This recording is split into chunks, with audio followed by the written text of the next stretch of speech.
السلام عليكم ورحمة الله تعالى وبركاته. مرحبا بكم معنا في قناة شيوات صفاء. اليوم كيف ما كتشوفوا معايا واحد الكيكة خطيرة، كيكة ديال الشوكولاتة. انا من العشاق ديال الكيك ديال الشوكولات هادي صراحة، ولا غير الكيكات اللي كليت ديال الشوكولات، شي حاجة الهبال والحماق. غزالة غزالة غزالة بواحد المكون خطير وما يخطرش لكم على البال. كنتمنىكم انكم تتبعوا الفيديو من الاول حتى الاخر. خطيرة هاد الكيكة بزاف، مشكلطة وشبعانة شوكولاتة ومعلكة وغزالة ان شاء الله. الا جربتوها غتولي عندكم ادمان، شي حاجة طب. انا بعدا مني تنقول لكم على شي حاجه طب عرفوها الطب، يعني كيكه واش من كيكه غزاله روعه روعه. ما نقدرش نوصف لكم اكثر من هذا الشيء. تجربوها ان شاء الله، وكنتمنىكم نتمنى الاخوات كاملين اللي تيشاهدوني كنتمنىكم تجربوا هذا الكيك.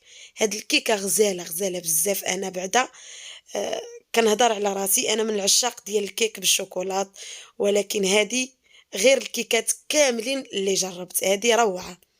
كنتمنىكم انكم تشاهدوا الفيديو من الاول حتى الاخر، وغادي ان شاء الله تعجبكم هاد الكيكه مني غادي تجربوها. هنا غادي ندوزو ان شاء الله المقادير وطريقه التحضير. غادي ناخذ 3 البيضات يكونوا بحراره الغرفه كيف ما كتشوفوا معايا، يعني كيكه سبيسيال. يعني بالنسبه للمكونات ديال الكيك راه مكونات عاديه، يعني موجوده في اي بيت وماشي شي حاجه اللي صعيبه. هنا كاس ديال السكر سنيده كيف ما كتشوفوا معايا، هنا قبصه ديال الملح، وغنضيف واحد الفاني. هنا غادا نطرب الكل جيدا غير بالطراب اليدوي حتى ينسجموا مزيان مع بعضياتهم، واللي عندي الخليط ابيض. اللي بغى يدير الباطور يديرها، يعني انا في الكيك هاد الكيك هادي كحله ما تنديرش اغلبيه، ما تنخدمش بالباطور، تنخدمها غير بايدي، حيتاش كيف ما كان الحال هاد الكيك كتجي زوينه. صافي هنا غادا نوضع كاس ديال الحليب وكاس الا ربع ديال الزيت، ما يكونش عامر بزاف. يعني انا الزيت راك عارفوني في جميع الكيكات ما تنكثرش الزيت بزاف، هذا هو اللي كاين. هنا صافي غادا نطرب حتى ينسجم شويه داك الحليب والزيت. صافي وغادا ناخذ 2 معلقات مملوئين جيدا من الكاكاو المر. بغيتو ديروا حتى اكثر ماشي مشكل، المهم على حسب اللون وعلى حسب النوعيه ديال الشوكولات المر اللي عندكم. مهم انا ضفت هنايا 2 معلقات مملوئين جيدا، معلقات ديال الطعام. هنا غادا نضيف 2 خمارات من فئه 8 غرام كيف ما كتشوفوا معايا، يعني ضروري مره مره نغربلوهم. اكثريه لا طولت عندنا الخمارات تدير بحال كتكور شويه كتبرد، هذا هو اللي كاين. المهم انا راه باقيين عندي جداد ما قدامينش بزاف. صافي هنا غربلتهم.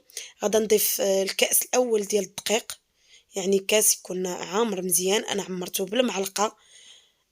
كيعمر مزيان من الاحسن، ماشي هي ملي كتعمريه بوحدو ما تيعطيكش القياس مزيان.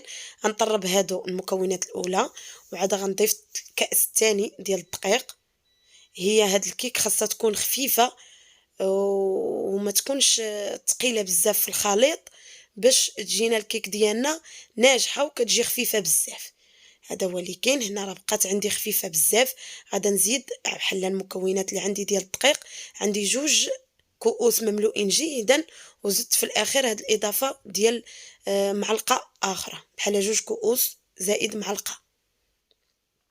ما تقيدوش بهذيك المعلقه اللي زدت انا، راه على حسب النوعيه ديال الدقيق كيف ما كنقول لكم ديما. هنا خديت المول ديالي اللي دهنته بالزبده ورشيته بالكاكاو المر.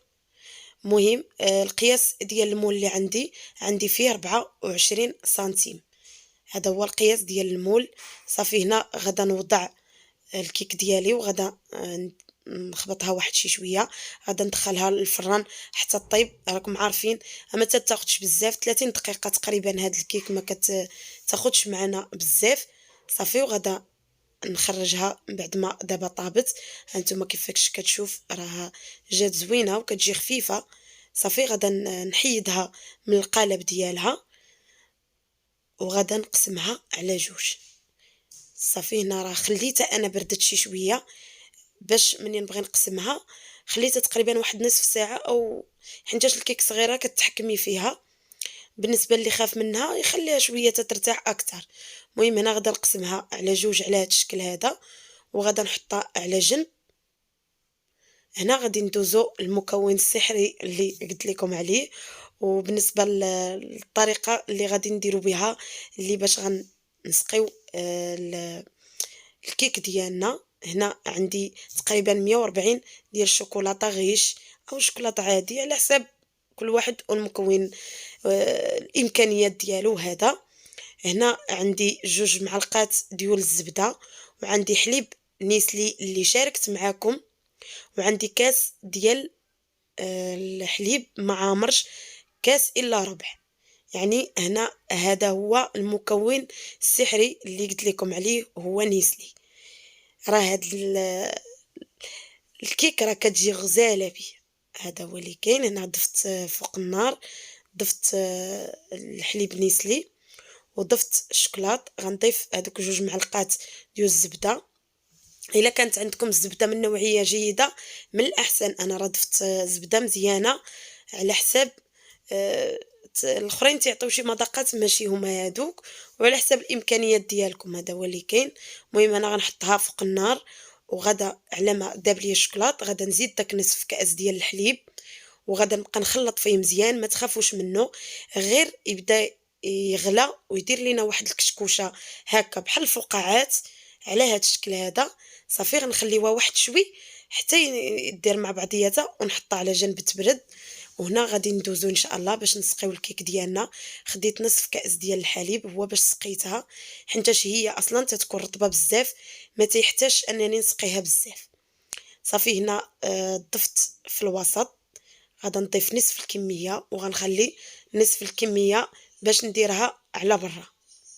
صافي هنا كيف ما كتشوفوا معايا غادا نوزع داك، او خات بالكم هكا راه من فوق النار انا ضفتها للكيك ديالي، راه ما تسنيتش عليها، راه دغيا تتجمد، هي كتولي فيها واحد بحال التلصيقه، راه ماشي بحال اللي موالفين حتى نديرو. صافي هنا غادا نسد عليها على هذا الشكل هذا. انتما كيف ما كتشوفوا خمطلوق راه ما كيسيحش. هنا ها هو غادا ندوزها على الكيك ديالي كامل. صدقوني هاد الكيكه راها غزاله، كتجي فنه، شي حاجه رائعه. صافي انا غادا نقاد لها الجوانب ديالها، نعمرها مزيان، نقاد لها دوك الجوانب مع الشوكولاته ديالنا. وهذا يعني راه كتجي خطيره هاد الكيك، صدقوني الا جربتوها.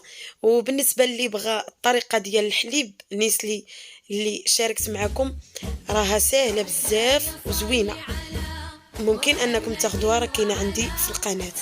صافي هنا غادا ندير حبيبات ديال الفيرميسيال شوكولا السوداء. صافي وها هي معنا وجدات، ما تنديرها لا في الثلاجه لا والو، يعني ربي تفيد تحليها، راه ساهله ساهله بزاف ودغيا كتجمد معنا. هاد الشوكولات ما كناخذوش، ما كاينش فيه واحد الصعوبه اللي غادي يسيح لك ولا. بغيتو ديروها واحد المده في الثلاجه حتى تبرد مزيان ديروها. المهم راه ما تاخذش معكم اكثر من نص ساعه كاع في الثلاجه وتتبرد. هذا هو اللي كاين. صافي غنقطع معكم هنا واحد طريف صغيور باش تشوفوها من الداخل وتشوفوا تبارك الله ديك التعليكه ديالها. تخيلوا من حليب نيسلي تعطي واحد التعليكه خطيره صراحه. واخا جربت ما كنتش منتظره انها غتجي بحال هكا صراحه، ولكن الحمد لله جات غزاله بزاف. وكنتمنىكم البنات كاملين تجربوا هذا الكيك، صراحه جاتني انا زوينه بزاف. هنا تنخلي واحد الكميه باش كل طريف حتى نعاود نسقيه اكثر. انا من عشاق الكيك على هذا الشكل هكا، تكون واعره، كتجي صراحه كتجي غزاله بزاف.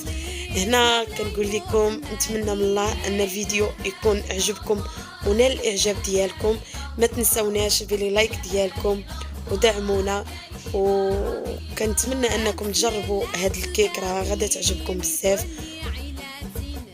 وشكرا للبنات كاملين اللي معنا في القناه، كنقول لكم مرحبا والف مرحبا.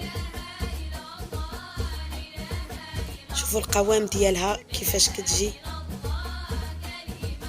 دابا انا فات ليا كليتها صافي ساليناها شحال هذا دابا. صراحه كنحس براسي انني تشهيتها وما كرهتهاش، عاود ثاني نعاود نديرها. هذا هو اللي كاين هنا. كنقول لكم الى اللقاء في فيديو اخر ان شاء الله، وشكرا على المشاهده. اللي وصل معنا حتى لهنا كنقول لكم شكرا بزاف على المشاهده ديالكم والدار داركم. الى اللقاء في فيديو اخر ان شاء الله. مولاي محمد